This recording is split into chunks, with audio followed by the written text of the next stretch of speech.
Man, Air Jordan 14. I'm back with a new video. What we'll be doing today is a performance review of the Nike Air Shox Hyperballer.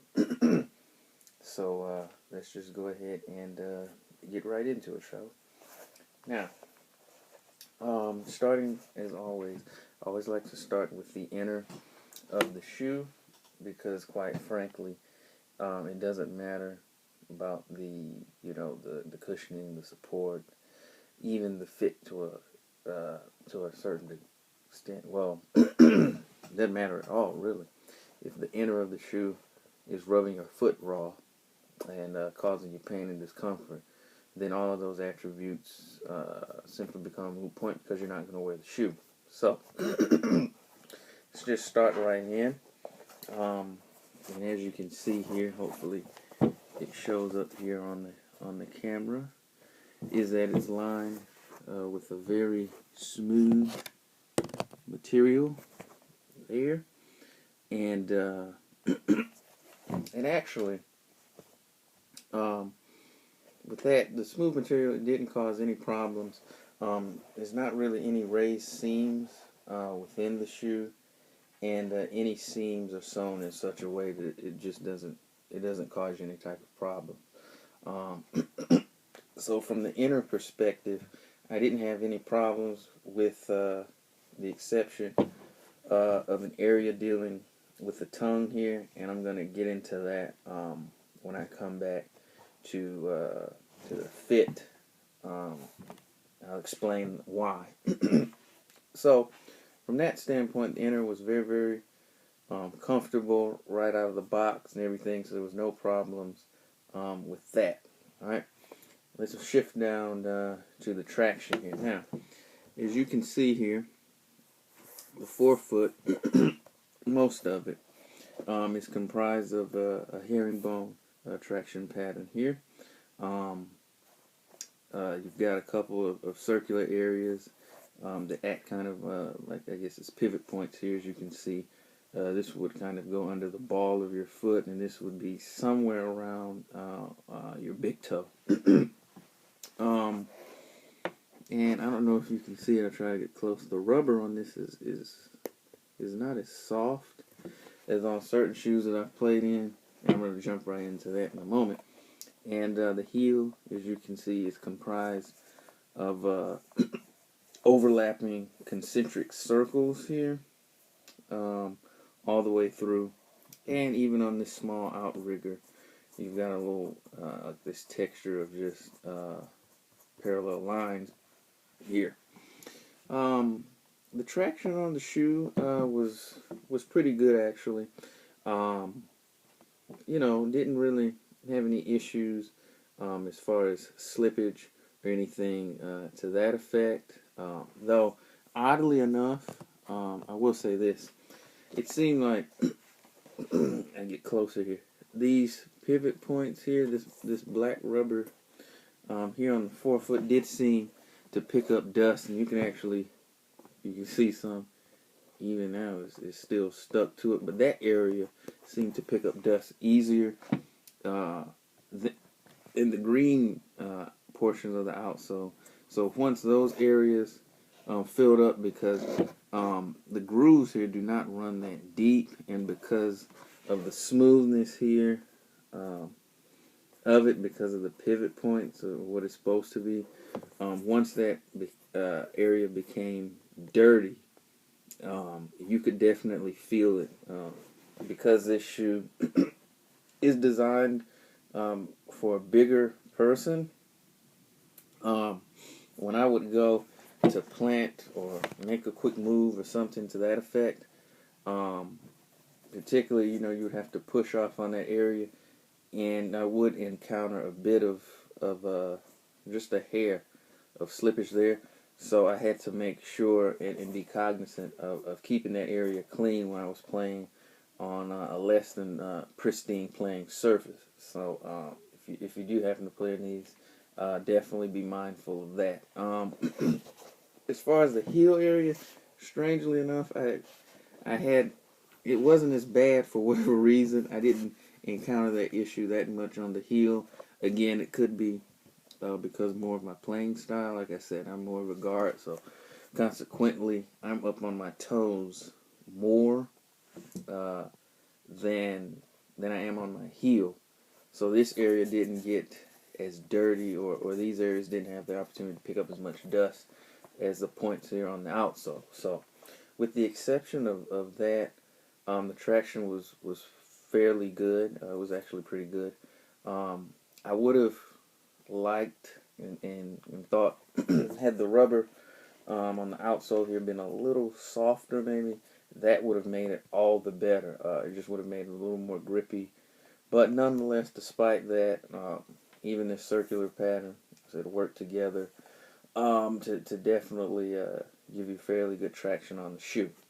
Now, moving up to the midsole here, what we've got, of course, is the Air Shox here, which is, I guess you could say them kind of Nike's updating or tweaking the Shox technology. Because for those of you who may be old enough to remember having played in some of the older, or especially initial Shox offerings, such as the BB4, for instance, depending on how the shoe was tuned, it started off very hard, and they were not comfortable to play in until an extensive break-in period of the PU in the Shox collar. But as time went on, it was something that they eventually actually did get a whole lot better in that respect. So basically what you have is air units set up here in a Shox type setup. And then you've got a 5-on midsole here, and encased within that is a 4-foot Nike Air unit as well. Now, the net result of this, it offered a very good impact protection in terms of the Phylon. It does a great job of soaking up those impact forces and things of that nature. I didn't have any real pain. However, Phylon is not necessarily the most responsive foams, and in conjunction of that with the air sole unit in the 4-foot here, it did the job, but just for what I like and what I look for in a shoe now, it just wasn't as responsive as I would have liked. But again, this is, again, I have to keep harping on that, but this is definitely made for a bigger player, so I would appreciate those things more if you're a quicker guard and you like some of the lighter foams and responsive cushioning that is out there. You may have a problem with this.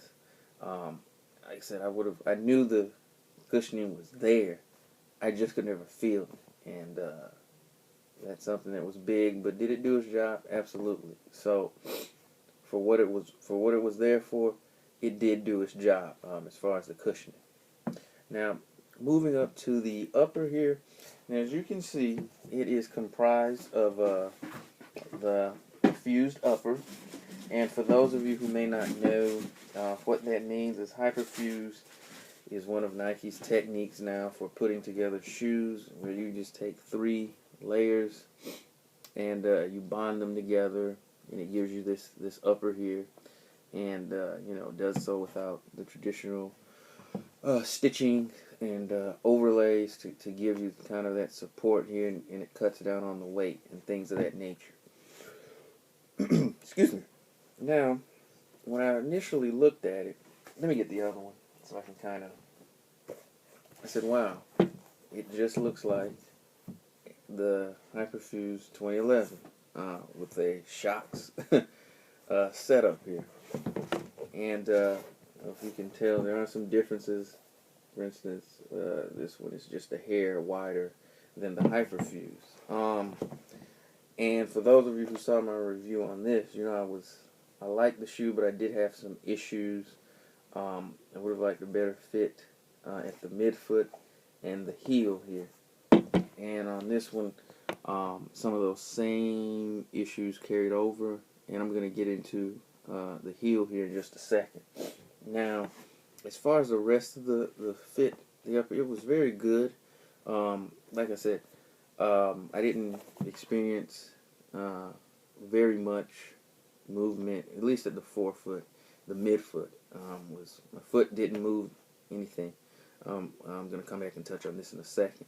Despite the fact that this is a bit wider than the Hyperfuse, you may not be able to tell here. Hopefully you can.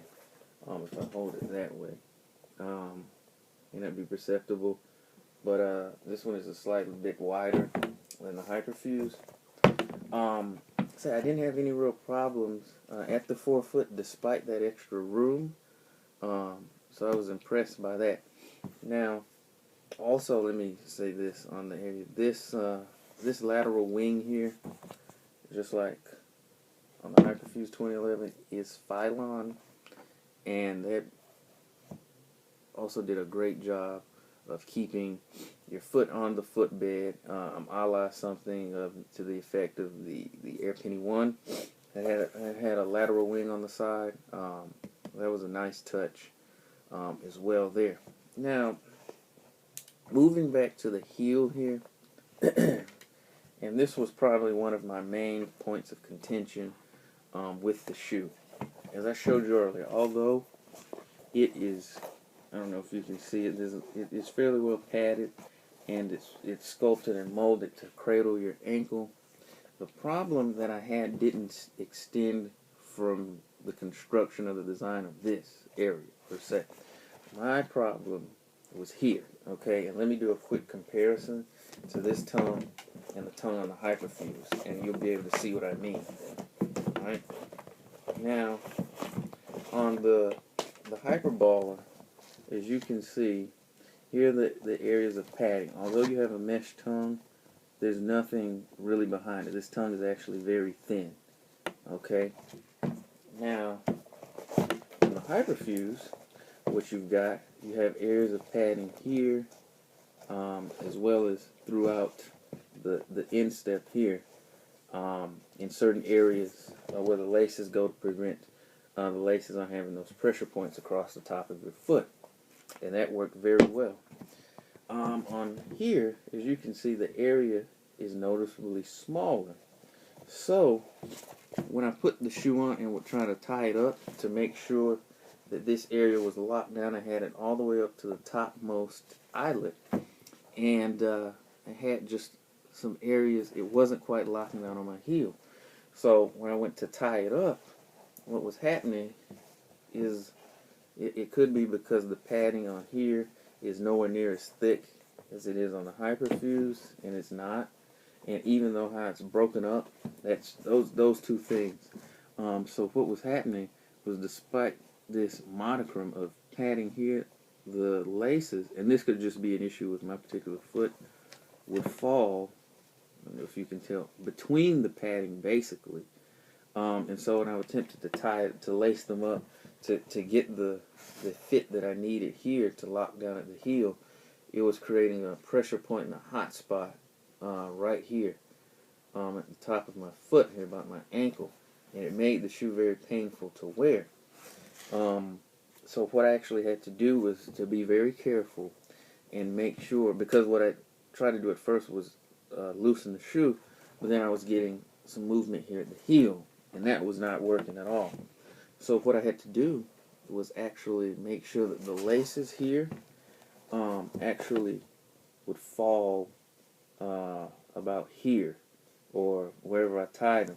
You know, when you tie them, that it would land somewhere on this foam and give me some degree of protection. And I was somewhat able to accomplish it.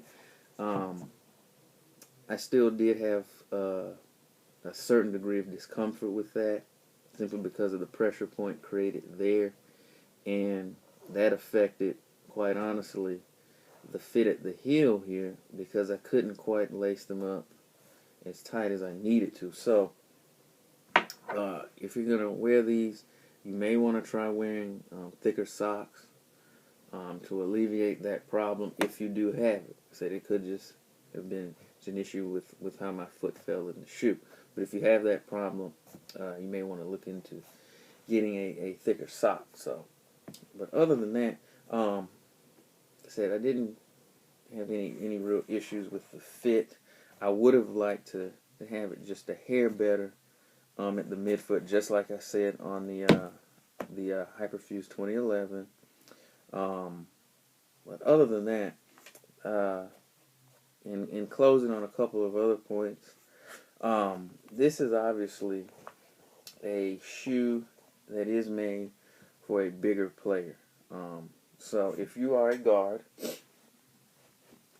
you play obviously a quicker, more up-tempo game that revolves on quickness and cutting and things of that nature, I cannot recommend this just for the simple fact that it does a lot of things well. It's just not really built for a guard. Oh, you know what? Before I forget, I almost forgot. As far as support and everything, I said with it being built for a big man, it's obviously a very supportive shoe. I didn't really have any problems with it wanting to tip over. Say this is, I don't know if you can tell, but it's built on a very flat and a wide base, and combined with the outrigger, I didn't have any issues with it wanting to tip over, despite the lack of court feel, because with these Shox columns here, your foot is pretty high up off the court there. But I didn't have any issues with that. The ankle support, as well as midfoot support in terms of torsional rigidity, is very, very good. So if you have ankle problems or are concerned about needing support in that aspect, the Hyperballer definitely gets the job done in that area. So, in closing and summing up the Hyperballer, coming back to that point, this is definitely more of a big man shoe. If you play a guard or a game that relies on speed, quickness, you may want to look in some other areas because there are plenty of other lighter as well as more responsive options out there for you. So, in closing, the Hyperball is definitely a shoe built for big men. So for guards, I cannot recommend it. However, if you're a bigger fella, you might want to take a look at it. It could be what you're looking for a big man shoe. It is fairly light, coming in at only 17.3 ounces in size 11. I'm sorry, 11 and a half. So I will say this: definitely try them on, of course, before you buy them, and it may require a game or two to somewhat break them in to make the Phylon a little more pliable there for you. So, in closing, this is your man Air Jordan 14 signing off this review. Wishing everyone happy kicks and peace.